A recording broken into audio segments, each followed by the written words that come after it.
자, 오늘 본문 앞에 에스라서 2장 1절 2절 말씀을 좀 한번 읽고 시작하시겠습니다. 오늘 본문이 있는 에스라서 2장 맨 첫 두 절입니다. 1절 2절.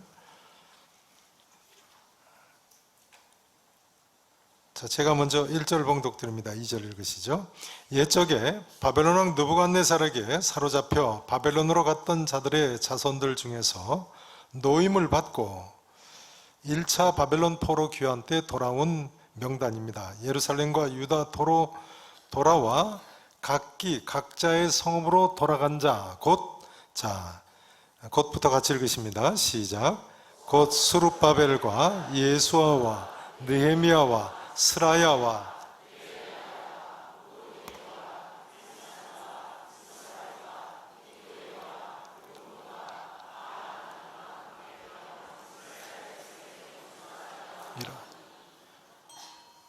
네, 2절 말씀 다시 보시죠. 곧 스룹바벨과 1차 포로기환 때 인도자였던 스룹바벨 총독이죠.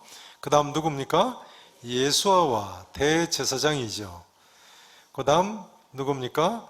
느헤미야는 본래 3차 바벨론 포로 귀환 때 인솔한 총독이었죠. 그러니까 이 느헤미야는 동명이인입니다. 이것은 1차 바벨론 포로 귀환 때니까요. 스라야와 르엘라야와 그 다음 누굽니까? 모르드게와, 여기 모르드게는 에스더의 사촌 오빠였던 모르드게가 아닙니다. 왜냐하면 에스더의 사촌 오빠 모르드게는 1차 포로 이후에 2차 때 또 3차 때 공헌을 한 사람이거든요. 동명이인입니다. 예전에 이렇게 동명이인이 많습니다. 모르드게와 빌산과 미스발과 비그에와 rum과 바하나 등과 함께 나온 이스라엘 백성의 명수가 이러하니 하면서 이하에 보시면 세 차례에 걸친 바벨론 포로 귀환 중에 주전 536년 제1차로 귀환한 사람들의 명단이 쭉 나와 있습니다. 그런데요, 에스라서의 저자인 학사 에스라는 1차 포로에서 귀환한 이 사람들의 명단 끝에 오늘 본문과 같은 기록을 덧붙이고 있습니다. 자, 59절 60절 말씀을 보시죠. 자, 59절 60절 함께 읽으십니다. 시작. 델멜라와 델하르사와 그룹과 앗단과 임멜에서 올라온 자가 있으나 그들의 조상의 가문과 선조가 이스라엘에 속하였는지는 밝힐 수 없었더라. 그들은 들라야 자손과 도비야 자손과 느고다 자손이라 모두. 네. 자, 다시 한번 보세요. 59절 말씀입니다. 델멜라와 델하르사와 그룹과 앗단과 임멜에서 올라온 자가 있으나, 여기 이 지명들은 바벨론이나 페르시아 지역, 오늘날 이라크나 이란 지역의 지명들이죠. 그러나 오늘 정확하게 어딘지는 알 수가 없습니다. 이처럼 여러 지역에서 모여서 올라온 유대인들이 있는데 보세요. 그런데 그들의 조상의 가문과 선조가 이스라엘에 속하였는지는 밝힐 수 있었습니까? 없었습니까? 네, 아무리 봐도 밝힐 수가 없었어요. 그런데 그들은 들라야 자손과 도비야 자손과 느고다 자손이라 모두 몇 명이라고요? 652명. 무슨 이야기겠습니까? 그러니까 바벨론 포로 귀환 때 돌아온 사람들 중에는 유대인이 아닌 어쩌면 이방인들도 섞여 있을 수 있었다는 이야기입니다. 그 뿌리가 불분명한 사람들이에요. 62절을 보시죠. 62절 또 같이 한번 읽어보십니다. 시작. 이 사람들은 계보 중에서 자기 이름을 찾아도 얻지 못하므로 그들을 부정하게 여겨 제사장의 직분을 행하지 못하게 하였더라.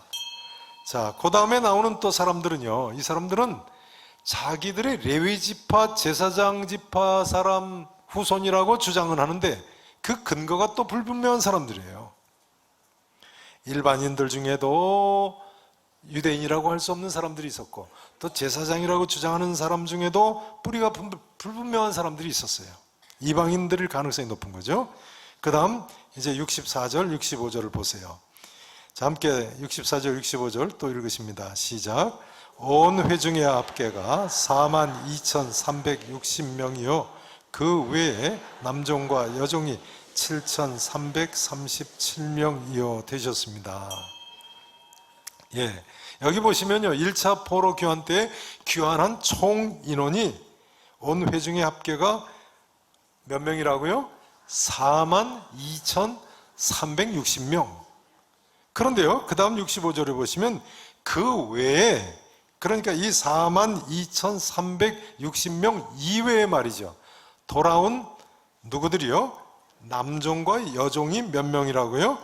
7,337명. 들어보세요.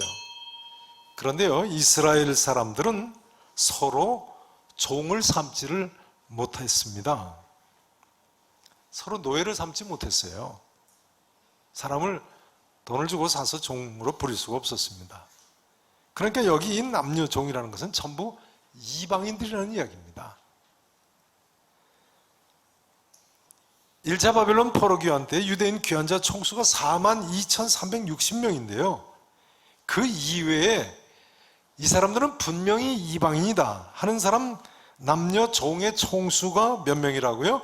7,337명이요 7,000명과 42,000명 6, 7이 42, 그러니까 이방인 남녀 종의 수가 유대인 귀환자 수의 6분의 1이나 됩니다. 6, 7이 40이 아니에요. 7,000명과 42,000명이니까. 그러니까 귀환한 사람 7명 중에 1명은 이방인 남녀 종들이었다는 이야기입니다. 몇 명 중에 1명이요? 7명 중에 1명이요. 우리가 아는 대로 바벨론 포로 생활에서 귀환한 42,360명은 렘넌트, 남은 자들입니다. 그러니까 우리 하나님께서는 이미 구약시대에도 렘넌트, 남은 자 중에 많은 이방인들을 가입시킨 것을 알 수 있어요. 7명 중에 1명은 이방인이었으니까요. 그렇기 때문에 학자들은요 신약시대 이스라엘 사회만이 아니라 구약시대 이스라엘 사회도 이방인들에게 폐쇄적인 사회가 아니었다, 개방적인 사회였다, 열린 사회였다고 부르고 있습니다. 폐쇄적인 사회가 아닌 무슨 사회라고요? 개방적인 사회, 열린 사회였다고요. 이제 중요한 점은 이것입니다. 이와 마찬가지로 신약시대의 교회도 또한 이처럼 열린 사회고 개방적인 사회여야 한다는 죄. 다시 이야기하자면 교회는 남녀노소, 빈부, 귀천을 막론하고 그가 누구이건 간에 하나님 앞에 나올 수 있어야 된다는 것입니다. 그가 누구이건 간에 하나님께서 환영하신다는 거예요. 믿으실 수 있기를 축원합니다. 놀라운 점은요 신약시대 우리 하나님께서는 오히려 헐벗고 병들고 고생하는 사람들을 부르고 계시다는 점입니다. 흡사 바벨론 포로 귀환 때 남녀 종들처럼요, 남녀 종들이 남은 자의 수에 가입하듯이 말입니다. 그래서 예수님께서는 누가복음 14장에서 이렇게 말씀하셨습니다. 길과 산 울타리가로 나가서 사람들을 강권하여 데려다가 내 집을 채우라. 내가 너에게 말하노니 전에 청하였던 그 사람들은 하나도 내 잔치를 맛보지 못하리라. 전에 청하였던 사람들이 누굽니까? 유대인들이죠. 유대인들이요. 같은 사실을 사도 바울은 고린도전서 1장 26절에서 이렇게 이야기하고 있습니다. 형제들아 너희를 부르심을 보라. 육체를 따라 지혜 있는 자가 많지 아니하며 능한 자가 많지 아니하며 문벌 좋은 자가 많지 아니하도다.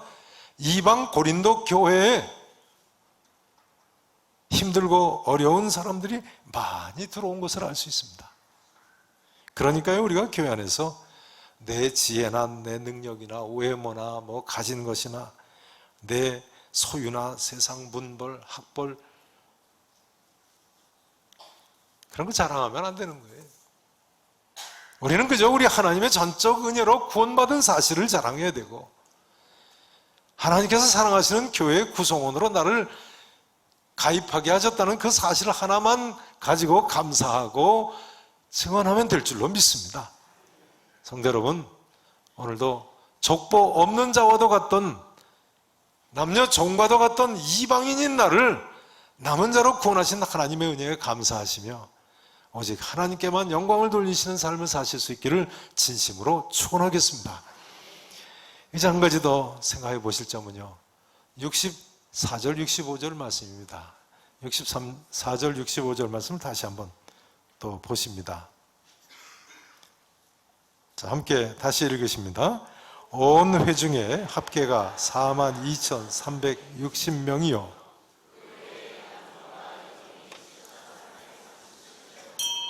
되셨습니다. 자, 여기 바벨론 포로에서 1차로 돌아온 온 회중의 합계가 42,360명이다 하는 이 숫자는 느헤미야서 7장 66절 이하에도 보시면 1차 바벨론 포로 귀환자의 정확한 숫자입니다. 아주 정확하게 셌어요. 42,360명. 그런데요, 에스라서 8장에 보면 2차 바벨론 포로 귀환할 때에 돌아온 사람들의 숫자가 나오는데요, 그 숫자를 합해보면 1758명에 불과합니다. 몇 명에 불과하다고요? 1758명이요. 그러니까 2차 포로 귀환할 때 귀환한 사람은 불과 1000여 명에 불과한 것입니다. 3차 포로 귀환할 때 돌아온 사람들 수는 성경에 아예 안 나와 있습니다. 그러니까 1000명도 안 되는 것 같아요. 불과 몇백 명인지 숫자도 별로 밝히지 않습니다. 그때까지 바벨론에 남아있던 사람들이 마지막 3차로 느헤미야 총독을 따라서 온 거니까요, 이미 1차나 2차 포로기한테 돌아올 사람들은 다 돌아왔겠죠. 이제 비교해 볼 숫자는 열왕기상 4장 20절에 나와 있는 유대인들의 숫자입니다. 자, 한번 찾아보시죠. 열왕기상 4장 20절. 구약성경 517페이지에 있습니다. 솔로몬 왕 때 이야기입니다. 517페이지.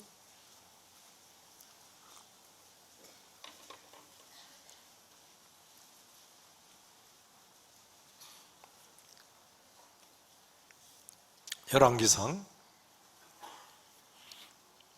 4장 20절 말씀 다 찾으시고 함께 읽으시겠습니다. 4장 20절 517페이지에 있는 말씀입니다. 자, 함께 읽으십니다. 시작.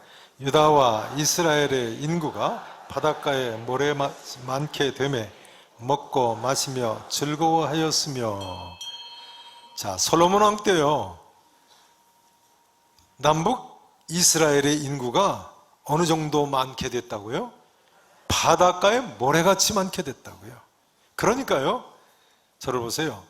하나님께서는요, 일찍이 이보다 1000년 전에 아브라함에게 약속하셨던 것처럼 분명히 그 씨가 하늘의 별과 같고 바닷가에 모래와 같이 많게 해 주셨습니다.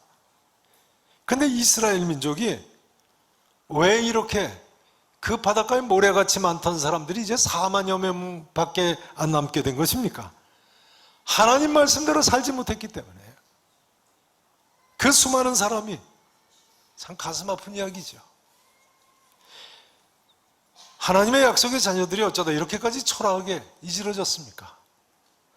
이스라엘 자손들은 출애굽 당시까지만 해도 20세 이상의 장정수가 60만 명이 넘었다고 하는데요, 수백만 명의 그 많은 사람 다 어디 갔습니까? 그 이유가 뭐라고요? 죄 짓고 다 멸망하고 말았어요. 그러니까 우리가 죄를 무서워해야 됩니다. 죄를 무서워해야 됩니다.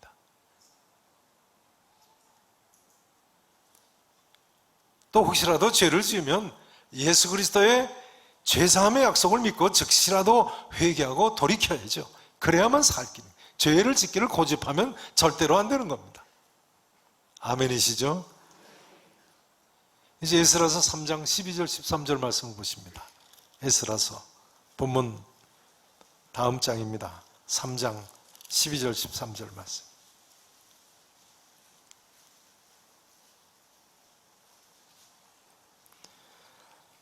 자, 12절 제가 봉독을 드립니다. 13절 읽으시죠. 제사장들과 레위 사람들과 나이 많은 족장들은 첫 성전 보았으므로, 예루살렘 성전을 보았으므로 말이죠. 솔로몬 성전을 보았으므로요. 이제 이 성전의 기초가 놓임을 보고 어떻게 했다고요? 대성통곡을 했어요. 울었어요. 그런데 반면에 여러 사람은 기쁨으로 크게 함성을 지르니, 함께 읽으십니다. 백성이 크게 외치는 소리가 멀리 들리므로 즐거이 부르는 소리와 통곡하는 소리를 백성들이 분간하지 못하였더라. 아멘. 1차 바벨론 포로 귀환으로 돌아온 이스라엘 자손들이 무너진 예루살렘 성전의 기초를 다시 놓을 때의 이야기죠. 성전 기초를 놓고 보니까 솔로몬 왕 때 지은 그 화려한 예루살렘 성전과 비교해서 너무나도 초라했던 거예요. 기가 막혀서 첫 성전 예루살렘 솔로몬 성전의 화려한 모습을 봤던 제사장들과 노인들이 대성통곡을 했다는 것입니다.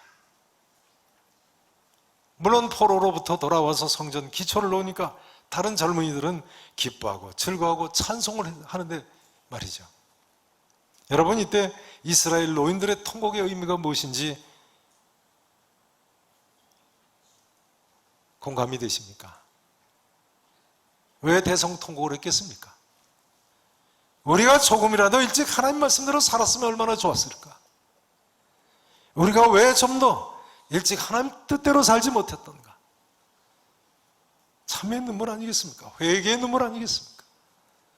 살아신 성도 여러분, 이 이스라엘의 제사장들과 레위인들과 나이 많은 족장들의 눈물의 깊은 의미를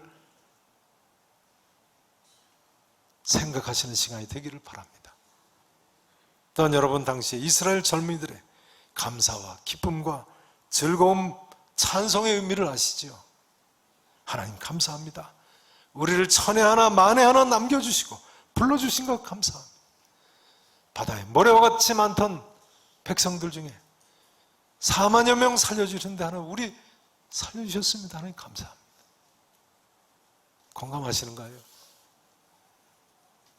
이제 2019년 6월도 한 주일 남았는데요, 벌써 한 해의 절반이 지났습니다.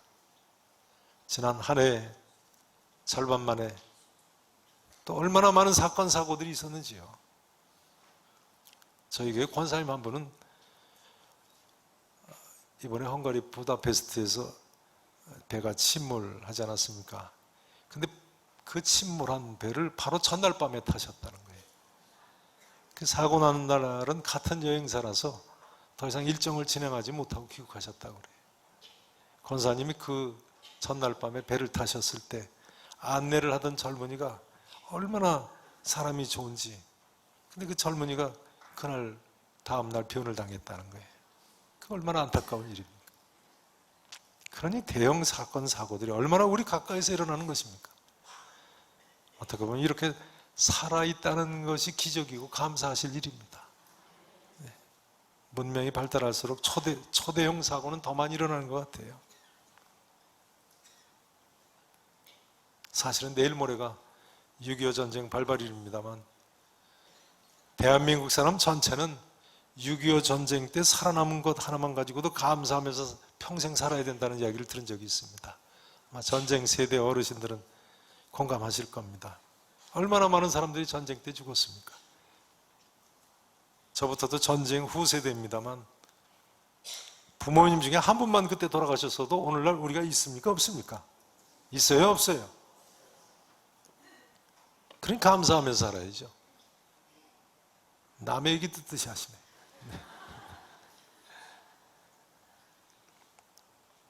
다 인간의 죄성 때문에 세상이 이렇게 어지럽혀졌습니다. 뭐 전쟁이 일어난 지 지금 70년 가까이 지나서도 오늘날까지 전쟁 일으켰다고 사과하고 사죄하는 사람 한 사람이나 있습니까? 오히려 큰 소리치죠. 하긴 북한의 김정일은 수백만 명 굶겨 죽이고도 일평생 큰 소리치다가 죽었으니 할 말이 없어요. 지난주 남성 성경 공부 시간에 어느 분이 그러시더라고요. 최근에 일어난 전 남편 토막살이 난 여자를 보니까 사도 바울이 말세에 고통하는 때가 이른다고 하더니 그대로인 것 같다. 디모데후서 3장 1절 이하에서 사도 바울이 한 이야기죠. 말세에 고통하는 때가 이르러 사람들이 자기를 사랑하며 돈을 사랑하며